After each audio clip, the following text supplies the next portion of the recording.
Darkness creeps through shattered arches, the empire has fallen. Yet from the silence new voices stir, out of ruin a world is reborn. In the aftermath of empire, a new world waits to be born. Shadows linger over broken marble, but dawn approaches. This is the story of Europe, rising from the ruins. In the stillness before dawn, a continent holds its breath. Among shattered columns and silent streets, echoes of vanished grandeur linger in the morning mist. Where once the heart of a mighty empire beat, only ruins remain, haunted by shadows waiting for the light. But as the sun rises over broken marble and tangled vines, a new chapter begins. Journey with us into the mystery and turmoil of Europe after Rome, a world where the past crumbles and the future is yet unwritten. Imagine a world where the familiar vanishes overnight, a world where the structures of civilization, once so solid and dependable, begin to crumble before your very eyes. The streets that once echoed with the footsteps of thousands now lie empty, their stones cracked and overgrown with weeds. Buildings, once vibrant with life, stand abandoned, their windows shattered, their walls slowly succumbing to the relentless advance of nature. The wind whistles through deserted forums and silent temples, carrying with it the dust of forgotten days. Statues topple, columns collapse, and the artifacts of a great empire are left to gather dust beneath the open sky. The silence is haunting, so complete that even the faintest sound seems to echo endlessly. Shadows grow longer, and the sense of loss deepens, echoing through the ruins of what once was. The air is thick with uncertainty, as if the world itself is holding its breath, waiting for something, anything, to break the spell of desolation. Yet, in the midst of this silence, a single bird calls out, its song echoing through the ruins, a fragile reminder that life, though diminished, endures. The first rays of dawn pierce the gloom, casting golden light across broken marble and tangled vines, hinting at the possibility of renewal even in the shadow of collapse. Roads crumble, once vital arteries of commerce and communication, now neglected and broken, hindering travel and isolating communities. The pathways that connected people and facilitated the exchange of goods and ideas become treacherous and unreliable. Roads crumble, once vital arteries of commerce and communication, now neglected and broken, hindering travel and isolating communities. The pathways that connected people and facilitated the exchange of goods and ideas become treacherous and unreliable. Aqueducts dry up, leaving cities and towns without a reliable water supply. The intricate systems that brought fresh water to the populace, marvels of Roman engineering, fall into disrepair, leading to disease and hardship. The very lifeblood of civilization begins to dwindle. Aqueducts dry up, leaving cities and towns without a reliable water supply. The intricate systems that brought fresh water to the populace, marvels of Roman engineering, fall into disrepair, leading to disease and hardship. The very lifeblood of civilization begins to dwindle, and laws are no longer enforced. The legal framework that maintained order and justice collapses, replaced by the rule of might and the whims of local warlords. The concept of impartial justice fades, and the vulnerable are left at the mercy of the powerful. And laws are no longer enforced. The legal framework that maintained order and justice collapses, replaced by the rule of might and the whims of local warlords. The concept of impartial justice fades, and the vulnerable are left at the mercy of the powerful. After the Western Roman Empire's fall, a cataclysmic event that shook the foundations of the known world, the stability and security that had been enjoyed for centuries vanished, leaving a void that would take centuries to fill. After the Western Roman Empire's fall, a cataclysmic event that shook the foundations of the known world, the stability and security that had been enjoyed for centuries vanished, leaving a void that would take centuries to fill. Europe became a patchwork of petty kingdoms, constantly vying for power and territory. The vast unified empire fractured into a mosaic of small, often warring states, each struggling to survive in the new, uncertain world. And tribal territories where ancient customs and traditions held sway. These territories, often on the fringes of the former empire, represented a return to older ways of life, a rejection of Roman civilization in favor of tribal identity and autonomy. And tribal territories where ancient customs and traditions held sway. These territories, often on the fringes of the former empire, represented a return to older ways of life, a rejection of Roman civilization in favor of tribal identity and autonomy. Each ruled by warlords whose power was measured by the sword, their authority derived not from law or legitimacy, but from their ability to command warriors and seize territory. These figures dominated the landscape, their ambitions shaping the course of events. Each ruled by warlords whose power was measured by the sword, their authority derived not from law or legitimacy, but from their ability to command warriors and seize territory. These figures dominated the landscape, their ambitions shaping the course of events. Each ruled by warlords whose power was measured by the sword, their authority derived not from law or legitimacy, but from their ability to command warriors and seize territory. These figures dominated the landscape, their ambitions shaping the course of events. The grand network of trade collapsed, severing the economic ties that had bound the empire together. The flow of goods and resources slowed to a trickle, leading to economic stagnation and hardship. Cities shrank as people fled the urban centers in search of safety and sustenance in the countryside. The vibrant hubs of commerce and culture dwindled, their populations decimated by disease, famine, and violence. And survival replaced culture as the daily priority. The focus shifted from art, philosophy, and learning to the basic necessities of life: food, shelter, and protection from danger. Roman law and literacy faded as the institutions that had supported them crumbled. The knowledge and wisdom accumulated over centuries began to disappear, lost to neglect and destruction, preserved only in isolated monasteries, where monks painstakingly copied and preserved ancient texts, keeping the flame of knowledge alive in the darkness. These monasteries became vital centers of learning, safeguarding the intellectual heritage of the past. For most, life shrank to the fields they tilled and the nearest fortified village, a small, self-sufficient world defined by the rhythms of agriculture and the constant threat of violence. The horizon narrowed, and the world beyond became a distant and dangerous place. This era, often called the Dark Ages, a term that reflects the perceived decline in culture and learning, though recent scholarship has challenged this view, highlighting the period's own unique achievements and innovations. This era, often called the Dark Ages, a term that reflects the perceived decline in culture and learning, though recent scholarship has challenged this view, highlighting the period's own unique achievements and innovations, was defined by the loss of order, knowledge, and security, a time of upheaval and uncertainty, where the old certainties had vanished and the future was shrouded in doubt. Was defined by the loss of order, knowledge, and security, a time of upheaval and uncertainty, where the old certainties had vanished and the future was shrouded in doubt.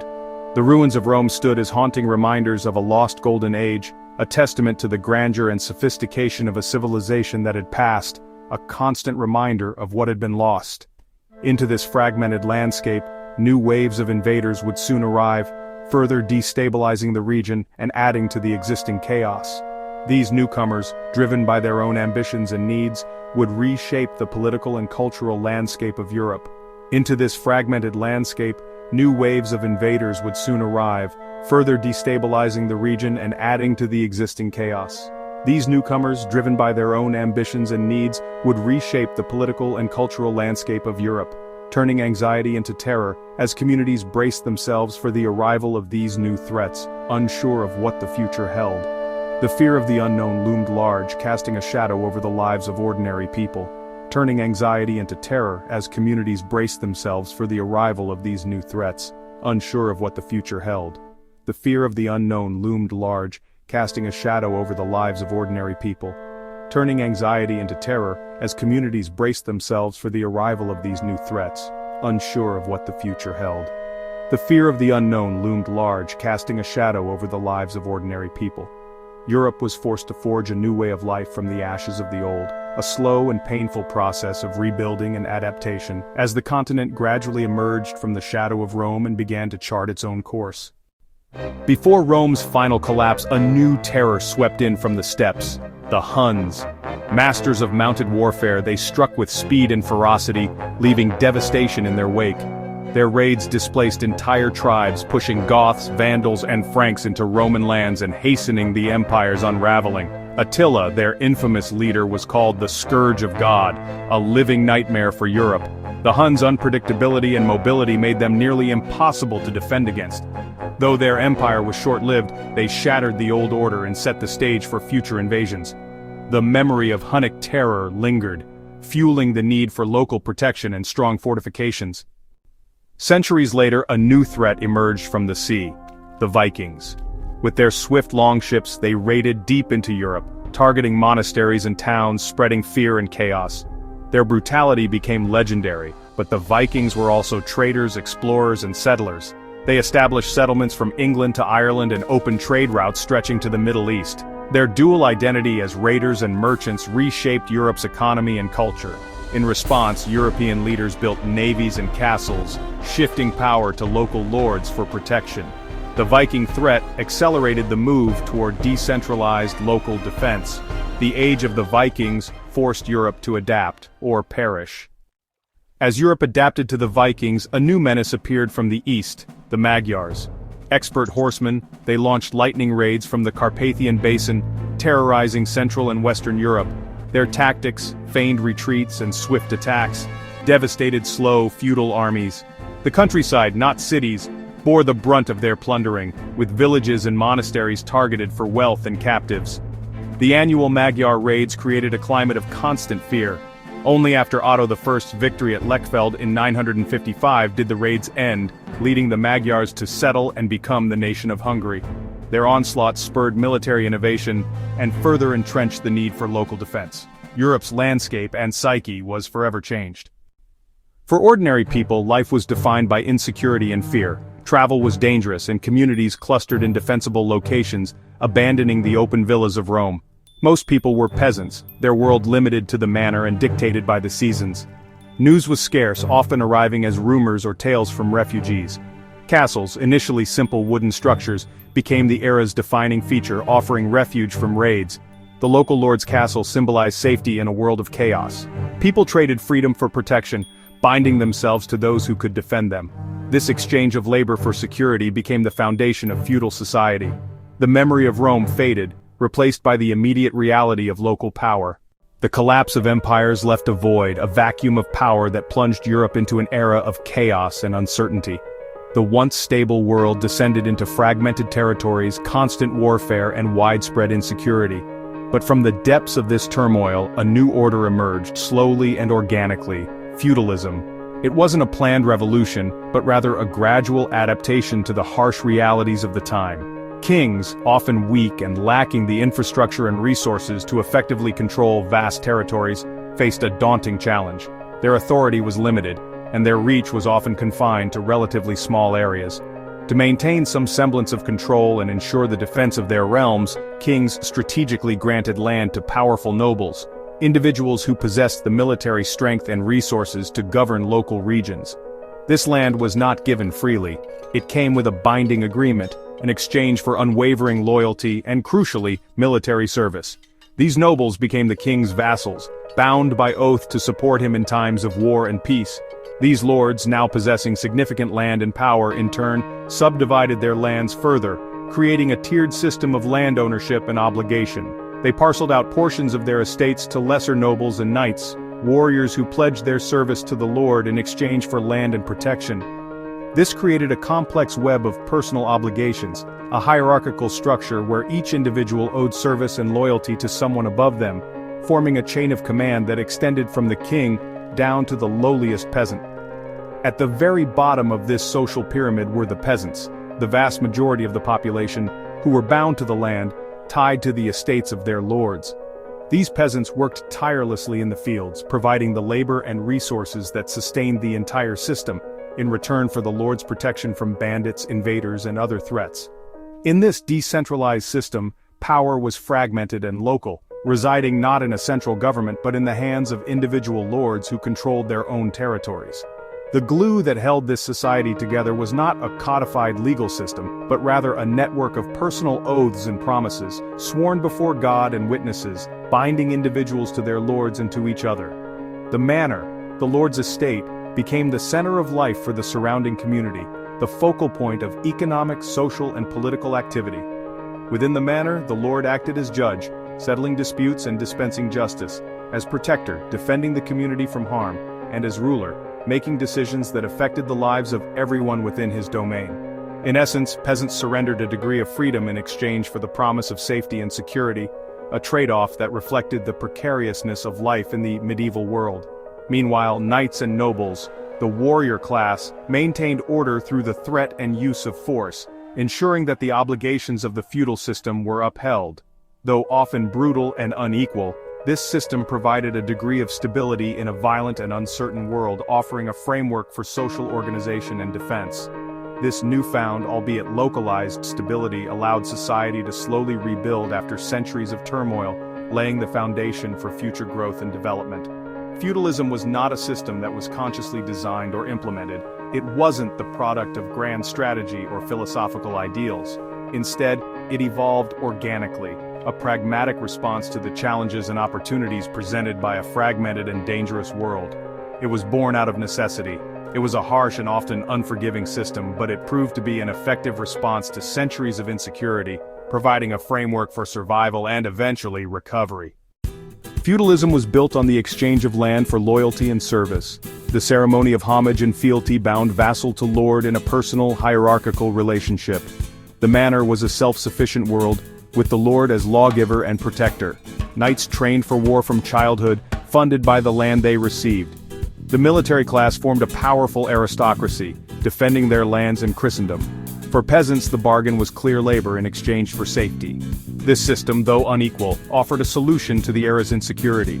It allowed Europe to survive and slowly recover from chaos. The term Dark Ages, often applied to the early medieval period, carries a heavy weight of historical baggage. The label itself suggests a time of decline, a stark contrast to the perceived glories of the Roman Empire that preceded it. It paints a picture of societal regression, intellectual stagnation, and a general loss of civilization. But the reality of this era was far more complex and nuanced than the simplistic Dark Ages label implies. It was a period of significant transformation, adaptation, and in many ways, rebirth. While it's true that cities shrank in size and influence, and literacy rates experienced a decline compared to the Roman era, these changes don't tell the whole story. Monasteries, for example, became vital centers of learning and preservation, playing a crucial role in safeguarding ancient knowledge. Dedicated monks meticulously copied and preserved countless classical texts, ensuring that these works would not be lost to posterity. Without their tireless efforts, our understanding of the ancient world would be significantly diminished. Furthermore, the period saw significant innovations that laid the groundwork for future advancements, such as the development and widespread adoption of the heavy plow, the implementation of three-field crop rotation systems, which dramatically improved agricultural yields, and the invention of the horse collar, which allowed horses to be used more effectively in agriculture. These advancements significantly boosted agricultural productivity, leading to increased food supplies and supporting a growing population. The era also witnessed a fascinating cultural fusion, as Roman, Germanic, and Christian traditions intertwined and blended together, giving rise to new languages and dialects that would eventually evolve into the modern languages of Europe. New legal codes were also developed, reflecting the changing social and political landscape of the time. Therefore, the era was marked not by stagnation, but by adaptation to new circumstances, and a period of quiet progress that often goes unnoticed when focusing solely on perceived losses. Indeed, monasteries became not just repositories of ancient texts, but also centers of education and intellectual discourse, laying the groundwork for the intellectual and cultural flourishing that would characterize later periods of European history. The so-called darkness of the Dark Ages, in fact, hid the seeds of renewal and innovation that would ultimately shape the future of Europe. Europe's identity was forged not only in the grand narratives of kings and battles, but also in the everyday lives of people working in muddy fields, and in the construction and defense of fortified manors, not just in the crumbling ruins of the past. The foundations of modern Europe, in terms of its culture, its institutions, and its very identity, were quietly and steadily set during this often misunderstood time period. The centuries after Rome's fall were not just an ending, but a beginning. Invasions forced innovation, and feudalism provided the stability needed for recovery. Castles, knights, and manors became the pillars of a new society. Fragmented power prevented another empire, allowing distinct kingdoms to emerge and compete. Monasteries evolved into universities, and agricultural advances fueled population growth. The fusion of cultures created a resilient European identity. The so-called Dark Ages were a crucible of resilience and adaptation. Out of chaos, Europe forged the foundations of the modern world. Across the centuries, the echoes of Rome's fall still resonate. What began as a landscape of shattered cities and restless tribes transformed, through resilience and relentless adaptation, into the vibrant tapestry of Europe we know today. Each fortress, each field tilled, every law written and custom born. These were not just relics of survival, but testaments to the human spirit's power to rebuild. This journey was never easy. Yet, out of hardship grew innovation, out of invasion came unity, and from the ashes of empire, a new world slowly emerged. The lessons of this turbulent era endure, that adversity can inspire greatness, and that the future is shaped by those who dare to adapt. As we look back, let us carry these lessons forward, reminding ourselves that even in our darkest hours, there is potential for renewal and hope. If you found inspiration in this story of resilience, subscribe for more journeys into the past, and join us as we uncover the hidden roots of our world. History is not just behind us, it lives within us all.